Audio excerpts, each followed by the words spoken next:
Hey guys, I hope you like blonding services. For this video, we're going to be taking my client that feels like her hair has dulled down and we're going to be brightening her back up to this nice icy blonde. And if you want to see how we tackled this service without creating any damage, then keep watching.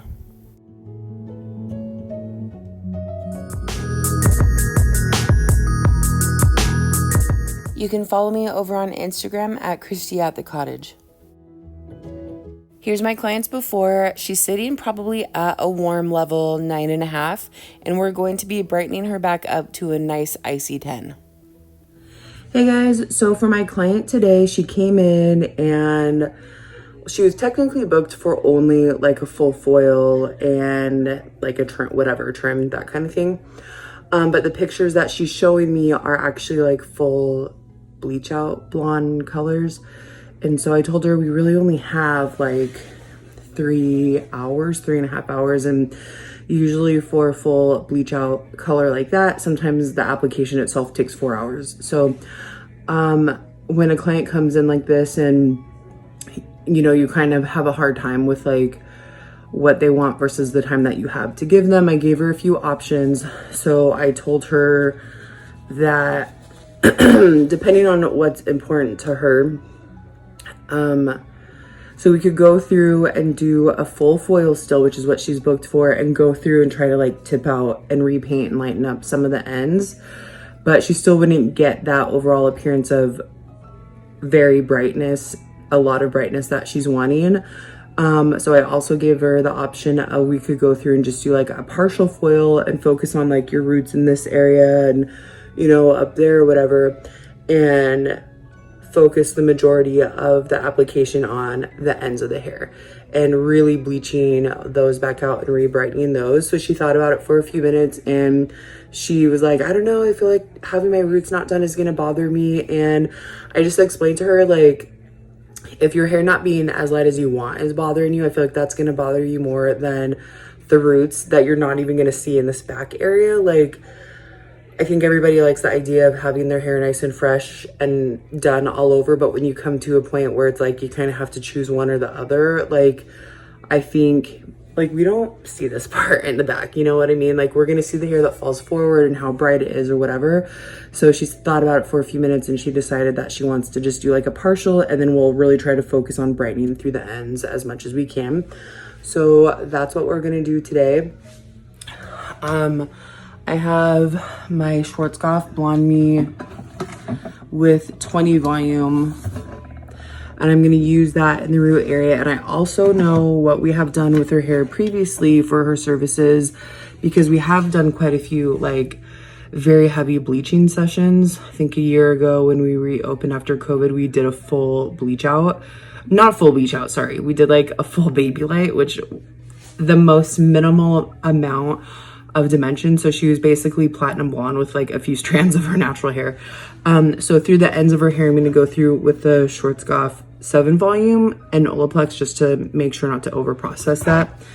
That is my game plan for today. And I don't know why, but my blonding videos do not do very good, which boggles my mind because I love watching blondes. Like, I love blondes. So anyways, if you're watching this and if you're gonna watch it through the whole entirety of the video, then thank you, because these don't get very much views. All right, here's the bleach that I will be using again. Blonde Me by Schwarzkopf, 20 volume through the roots and 7 volume through the ends with Olaplex. And yes, I'm aware that it does have a bond enforcer within the bleach, but I personally have found that when I don't use Olaplex with my lightener, I always wish that I had, so that's why I do add the Olaplex. I already foiled the other side of my client's head, but I feel like the view wasn't very good, so I'm just going to show you this side. I always do my foils around the hairline this way. If you've watched my videos for a while now, then you know this is how I always do my foils around the hairline. So we're just going to do these little highlights that will just give her a really soft natural highlight. It will minimize the grow out. If you've never watched them before, going more horizontally up the side of the head versus vertically creates a lot of lines in the hair, and when they pull their hair back, they get like streaks in the hair. And you can see right now where her hair is pulling back, it looks as if the sun just naturally highlighted it and it's growing out really softly. So this is why I prefer doing my highlights this way.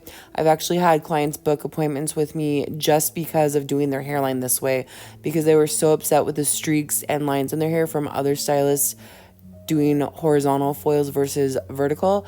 So this really makes a difference in the appearance of how their hair looks, nice and subtle. It definitely is a preference. If somebody likes a more bold, streaky look, that's fine. But if somebody wants it more subtle and minimal grow out, then this is definitely the way to foil their hair.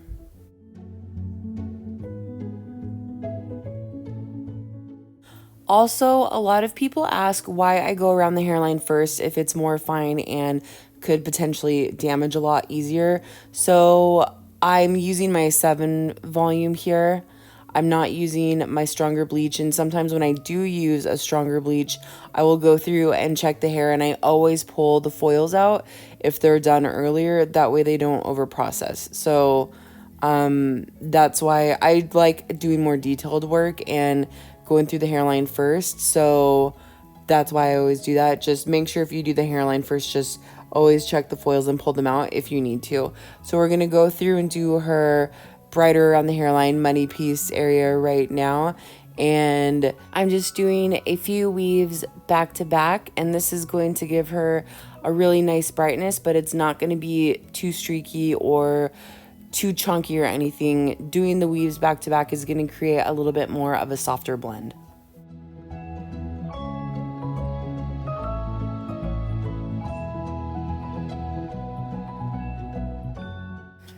You can see that the slices that I'm taking are really fine, and I'm doing like a really soft weave, and that's perfect for somebody that wants it a little bit more softer and more natural.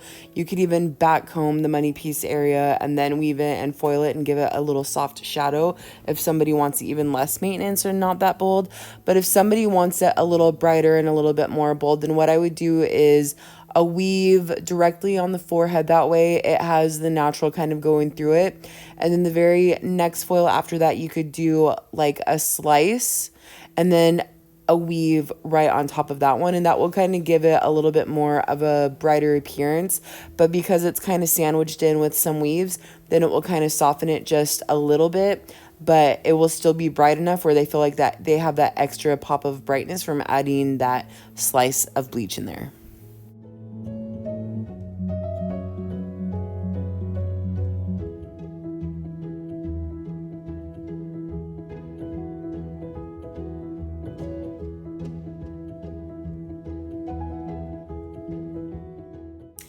For her foil, we're just going to go through and kind of go around the whole top section of the head. Again, I don't like going straight down the mohawk section because that creates a lot of lines in the hair. So going over the top section of the hair this way helps it get a little bit more of a better blend, and everything just looks a little bit more softer. The grow, it's not as harsh. And if somebody wants it to be a little bit more bright and bold, then you could do like weave, slice, weave, slice. But because a lot of clients now want everything to be a little bit more softer and minimal grow out, I always usually go through with a weave. And I'm doing my weaves pretty standard, like 10 years ago, a weave. A lot of people use the term baby light now for everything, and it's not, it's just a weave. So right now I'm just doing a standard weave, and when I get closer to her part, that's when I'm going to be going a little bit less of a subsection in between the foils, and I am going to be transitioning into more of a baby light. I feel like the difference between a weave and a baby light is a baby light is a very, very thin slice of hair that you're taking and then weaving that, and it's just like really fine strands, pieces of hair that you're highlighting that really, really looks extremely subtle and as if the sun really naturally sun-kissed the hair, where a weave is definitely like a you know, a thicker section that you're taking, a chunkier weave or whatever. So I definitely think there's a difference. So when I watch people sometimes and they're like, I'm doing baby lights, and I'm like, girl, that is a weave. That is just a weave. That's a slice. That's just normal. We don't have to be fancy. Like, call it what it is, because then I feel like it confuses other people with different terms. So anyways, rant over. But I do definitely feel like there's a difference. The reason why I'm going to be transitioning more towards a baby light, towards where she parts her hair, is because I want to take smaller subsections, because a lot of people go by standard like 1/4 inch subsections or whatever. But if you do a 1/4 inch subsection where they part their hair, and I talk about this in a lot of my videos, so sorry if I'm repeating myself for the new people if you're watching still. But if they part their hair and you foil, or you leave the subsection directly where they are parting their hair, then all of that foil, the blonde that you placed, might fall on one side of the part, and then their subsection is going to fall on the other side of the part. So they're going to have all the brightness on one side and like too much depth on the other. So when I'm probably within 1.5 inches of the range of the part on either side, that's when I start transitioning to more of a baby light and taking like hardly any subsection at all. That way they'll have the same like coverage wherever their part falls, because even if I part my hair like generally on one side, I don't always get it in the exact same spot every single time. It's not always the same hair that's going to fall on the same side every time. So kind of doing smaller subsections and packing in you can see there I'm starting to pack in a little bit more foils, and I'm asking her right now exactly where she parts her hair, because I want to make sure that I'm getting exactly the foils in where I need them.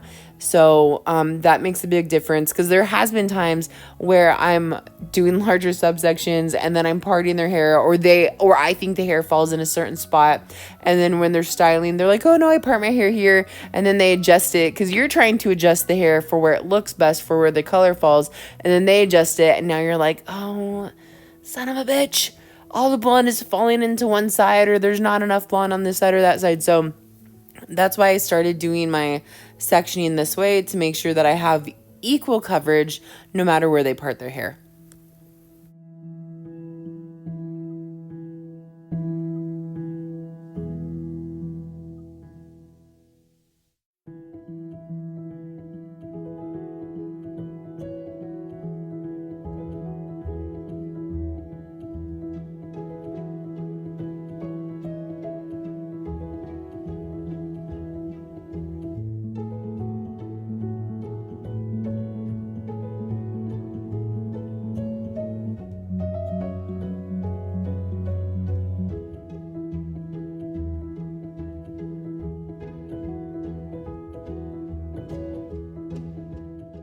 All right, I know I really haven't touched base with it yet. So I'm doing her roots, and then I'm running the 7 volume through the ends, and I feel like this works really well. I'm really cautious of her hair again because of the services that we've already done.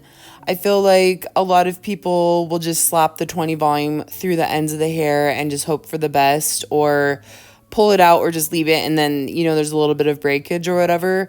And I definitely don't like doing my services that way. I really want to make sure that I'm paying attention to the integrity of my client's hair and making sure that I'm not creating any damage. So going through the ends and foiling with that 7 volume, you can see I'm just kind of swiping down where she has her natural, and then I'm going to place that foil underneath and then extend down with the 7 volume through the ends. And that, I feel like, is just going to really lightly remove the color, the warmth that's through the hair. I was thinking maybe I was going to go through and do like a Malibu treatment to remove any like purple shampoo product buildup or whatever, just how blondes kind of dull down over time, especially if they use a lot of heat on their hair. If you use too high of heat, that can cause the hair to go orange or yellow, to go brassy. Sometimes if you use like 400 degrees and you barely just tap the hair, I actually have a video on this that I did where I'm using extensions, where I'm showing if the temperature is too high, it will completely burn the toner out and make the hair yellow or orange. And, if you're constantly going over your hair, then you're definitely going to remove the color and discolor the hair. So make sure that you're leaving your temperatures on your heat tools below 350 is kind of like the safe range. 330, 340 is ideal with heat protectant. Nothing over 350 ideally, especially for fine hair. So anyways, running the lightener through the ends. If you feel like you need to take a strand test on your client's hair to see what the condition is, if you're comfortable with running even just 7 volume through the ends, I would always advise doing that because you don't want to ever cause any damage. I've done her hair enough times to know what I have done to it. I rarely go through the ends. I maybe will paint through the ends and let it sit open air. But I know her hair has not been heavily processed or anything too much. But I am just on the more cautious side because you never want to cause any extra damage. So even though I'm only using 7 volume, I'm still going through, and while she's processing, I'm still going to go through and check her hair and make sure that everything feels okay and that it's not over processing or anything. So we're just going to finish up these last few foils in the back, and then we're going to start going around the ends of her hair and lightening those pieces up to give her a nice overall brighter appearance.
So we're just going to finish throwing these foils in the back area and then go through the ends of the hair. And I kind of wanted to talk about the importance of letting your client decide what direction the service should go in. I understand that a lot of people want to say you're the stylist, you know what's best, or make the decision. And yes, when it comes down to how to handle a service, if a client can move forward with the service, that is where I think it's important for that stuff to come into play. But when it comes down to decision making, like today, she was wanting to go fully blonde versus, what we had on the schedule appointment and what we had time for. So I think when it comes to making sure you have enough time and you're not overworking yourself, or where you're like, oh crap, I got to fit this in and I don't want to tell my client no, so I'm just going to do it and hopefully I have enough time. I don't think that's smart to do, because now you're just going to stress yourself out if you don't pull the service off and, give it 100% because you're rushing, because you have to worry about your other client coming in. I don't think that's the way to go about it either, which I know we've all done that in the past, where we feel like we have to just do what the client wants. And my client is totally understanding. This is not in regards to her, but just from stuff that I've dealt with in the past. But I feel like there's been times when clients before have been like, oh, whatever you think is best. Like for this client, say if she told me whatever I think is best and I just went ahead and did that, because she did ask me to do whatever I think is best, and I just kind of told her, well, I feel like it's up to you. There's no wrong decision to make. It just depends on what you feel like is most important to you. Do you want me to go through and do a full foil and make sure that all your roots are brightened up, but then we're still not going to be brighter through the ends as much? Like I can maybe paint a few panels, but you're still basically going to be the same warm level 9.5 that you are right now. Or is it more important to have an overall brighter appearance, bleach through all of the ends, maybe just do a partial foil, and you'll still have the coverage that you want. It's just all of the underneath in the hair, you're not going to see that stuff lightened up. And so that's where I feel like it's important for the client to make the decision, because say I went through and did like a full foil, then she might be like, I'm still not bright enough through the ends like I wanted to be, then I'm going to be like, ugh, I should have just done that. Or say I just went through and did a partial foil and gave her an overall brighter appearance through the ends, but then she's like, man, my roots are still too dark. So it's kind of like there's no way that you can win in this choice. That's why I feel like it's important for the client to make the decision, because whatever happens, it was their choice and it was their decision for the outcome that they have. So that way, if they're like, oh, my roots are still too dark, then you can be like, well, remember, we kind of talked about this, and you kind of decided that the ends being brighter overall was more important. So next time we can schedule a full foil and make sure that we have enough time for that. Because a lot of times clients will book for something and then they'll come in saying, oh, this is what I want. And then you're like, crap, I don't really have time for that. And they don't really necessarily understand that you can't always get the same thing done in the same time frame. And maybe they don't understand that a full bleach out might take like 10 hours versus a full foil like 3 hours or something or whatever. So that's why I think it's so important to have the client decide what's most important to them versus me deciding what's best, because I don't want it to fall back on me. And then has that happened in the past where you've done that and now your client's kind of complaining like, oh, I was thinking it was going to be this or that. And now you kind of have to squeeze them in somewhere to throw a few more foils because it's not bright enough. And now you're overworking yourself and you're not charging them because you feel bad. So now you're basically doing an extra service for free at no cost. You're losing money, whatever. Like, stop the cycle and just communicate with your client more and find out what's most important to them. Have them make the decision instead of you. That way it takes the pressure off, and just explain to them like, I know you wanted to do this, but we really only booked for this appointment, which is what we talked about last time. In the future, if you feel like there's something else that you want to do that's different than what we scheduled for, just let me know ahead of time. That way I can either prepare for it or make sure that we have enough time, or we'll have to book for it for the following appointment. So like, nothing ever has to be a big deal. I feel like sometimes people are afraid to talk to their clients because you don't want to upset your client, or you feel like we have to give them everything that they're asking for every time. And it's honesty is the best policy. And just to say, I don't think we can do that. I don't think your hair is going to allow for that service. I don't think we booked enough time for that today. We only scheduled for this last time, not for this that you're wanting to get done. But that doesn't mean we can't compromise and find something in the middle or whatever. And also let them know there might be a price adjustment for what you're used to for what you're wanting right now. So anyways, I know sometimes I go off on that kind of stuff, but I think it's important to talk about it because, we all deal with these things and sometimes it's hard to know how to handle it. So this was the best way that I felt like we could go about the service today, is just letting her decide what was important and then going from there.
I actually have enough time in the service to go through and paint through the majority of her ends. I really wasn't sure if I was going to be able to bleach through everything again, but luckily I was able to. So I'm just going to do a typical like balayage, just back comb it. I am taking a little bit larger sections and paint through the ends, fully saturate. That way she gets a nice bright even lift. And I'm just going to continue doing this through the rest of her hair.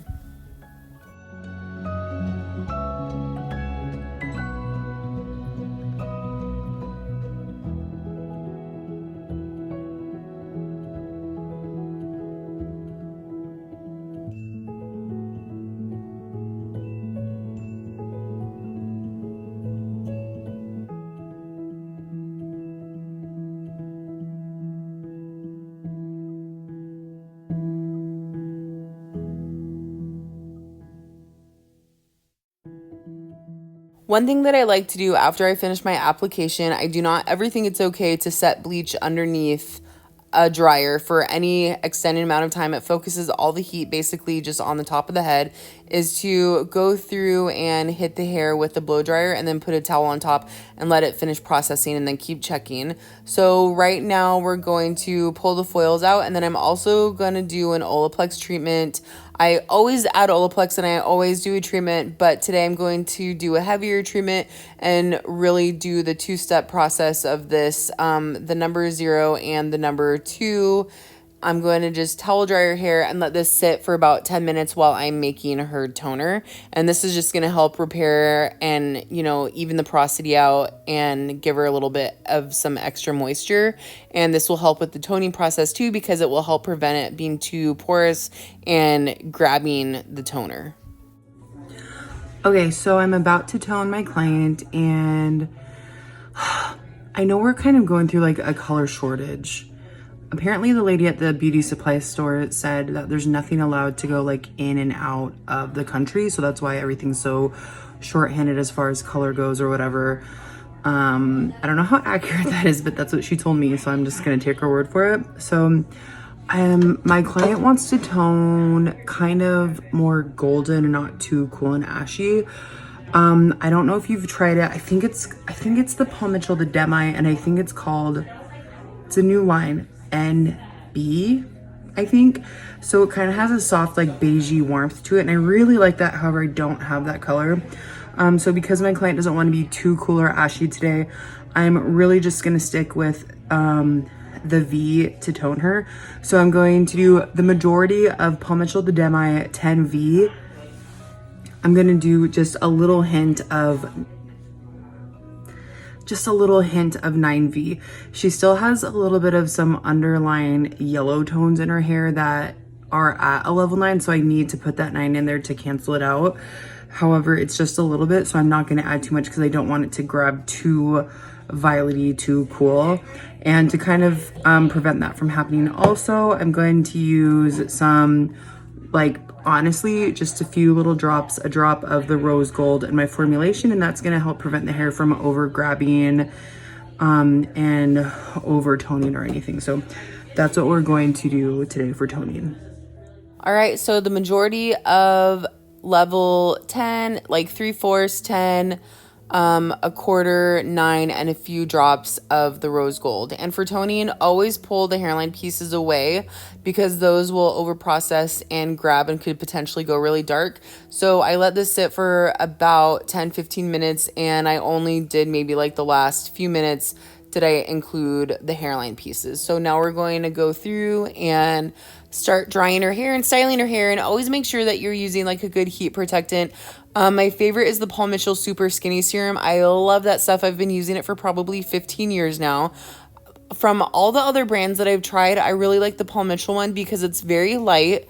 Honestly, it's not that expensive. Some of them are like in the $20 range, and I feel like it's a small bottle, where the Paul Mitchell Super Skinny Serum is probably like $15, and you can get like a huge bottle that literally will last you a year. So I always do like a pump and a half or whatever, run it through the ends, and then kind of hit the top of it. But I like it because it gives really good heat protection and helps keep the flyaways down, but also it's not something that's too heavy, and it's not going to make your hair feel oily. And that's something that I really deal with. My hair gets really oily, so I really like how it makes my hair feel, and I can go a few days without having to wash my hair. So for her temperature, to prevent any like heat damage, to prevent any discoloration, you could see I'm using probably like temperature around 340, and you can still get a really good style. For some reason, like every heat tool is like at 400 when you first turn it on, cheap flat irons, whatever. So I really wanted to get a flat iron or tools that I can adjust the temperature to for my blonde clients, because there's nothing worse than getting a beautiful blonde tone and then putting too hot of heat on it, and now it's discolored, or they're burning the toner out, and then a week later your client's like, my color's gone. So make sure you're educating your clients and telling them, don't use too high of heat. Make sure you're using a good heat protectant, because you don't want your color to fade out or to burn out you know, sooner than what it needs to. So those are just a few tips for you blondies. Really be cautious with what you're using on your hair, the temperature, because you literally could just barely tap it and the toner will completely burn out. I've watched it happen many times. So just be cautious when you're styling your hair to make sure that you're not damaging it. You can usually tell when somebody has heat damage versus like chemical damage because the hair just feels really dry. And it's discolored and very, very orange. So, and that usually cannot be, you have to bleach through that again usually. So we're just going to go ahead and finish styling the hair. And a lot of people ask, so the curling iron that I'm using is called, I want to call it, is it the J-Wave or the Jagger? I think it might be called the Jagger. It's a longer barrel and it's by Jay-Z Styles, who I love. She has a YouTube channel also if you haven't checked her out, but she has really great tools that she uses. And I really like this one because it's great for my clients with longer hair because it has that longer barrel. So go check her out on Instagram, on YouTube, Jay-Z Styles or just Jessie, and you can purchase her tools on her site.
All right, and so here's her hair color with the salon lighting. It still looks a little bit kind of warm. You can see that she has really great coverage. Her hair is even toned from root to ends. She's not like over processed or anything. Her hair still is really healthy. There's no like flyaways, no damage or anything like that. And you can see that her hairline is blended really nice and soft and subtle. So then we're going to finish up and you guys can see the after video in the more natural lighting closer to the window outside.